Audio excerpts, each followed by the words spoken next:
नमस्कार स्टूडेंट्स समस्ते केमिति अछंती आई होप समस्ते ठीक ठाक थिबे। तो वर्तमान एबे प्लस 2 रो तो रिजल्ट बाहर सारिछि।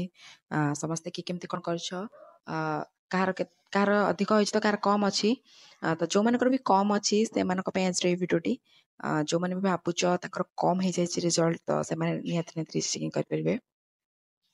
आउ गला कि सब बड़ कथा रिचेकिंग रो तारीख तो केबे आरंभ होचे और रिचेकिंग रो शेष दिन केबे केमति कोन अप्लाई करिवे तो चलन से विषय देखि नबा।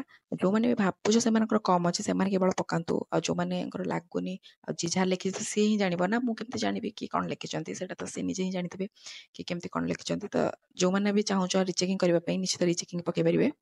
तो फास्ट कथा होची कि रिचेकिंग रो तारीखटी स्टार्ट हो जाउछ हमर 30 तारिख रु 30 तारिख ठी आरंभ हो जाउछ हमर रिचेकिंग रो डेट टी। तो माने आ लास्ट डेट होची 13 तारिख भीतर समस्ते पके परिबे।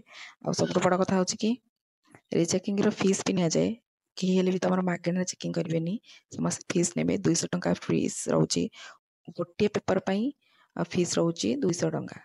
ओके सॉरी गोटे मतलब गोटे हमर पेपर पई फीस रहइबो 200 टंका जे जेतरा पके परिबो जे दीटा पकेबो तार 400 टंका जे तीनटा पकेबो तार 600 टंका एमिति भाबरे फीस रहउची।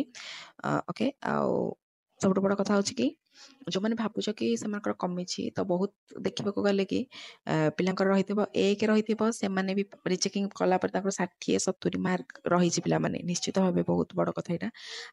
प्राय आ गोटे भी जगह रे कहूछि ना पिलांकर रहितबो एक से अपन जे समानकर कमी जाइछि किंतु सेमानकु आसला बेले 2 किंबा 3 मिली थाए निश्चित से माने लिखि न तंद्रा तांको कोठु आनि दिया जिवो मार्क जो माने लिखिथिबे सेमानकु मिलिबे आ निहाते जो माने पक्के छंती रिचेकिंग एमिति न कि तांको जमारो भी मार्क देबेनी सेमिति नाही 1 2 3 एमती भी मार्क दिया जाए बेले बेले आसेन भी मार्क बहुत कम कि चाहिले भी तमे पक्के परिबो आ जो मानकर डाउट रहउछि से माने कमेंट रे लिखि दियो नेक्स्ट वीडियो रे तमरो सब डाउट क्लियर हे जिवो। जो माने भी चैनल रे नुआ छथि से माने चैनल को सब्सक्राइब करनियंतु पाके रे बेल आइकन को प्रेस करनियंतु बहुत जल्दी 10 के सब्सक्राइब कंप्लीट करनियंतु रहउछि। जय हिंद जय जगन्नाथ।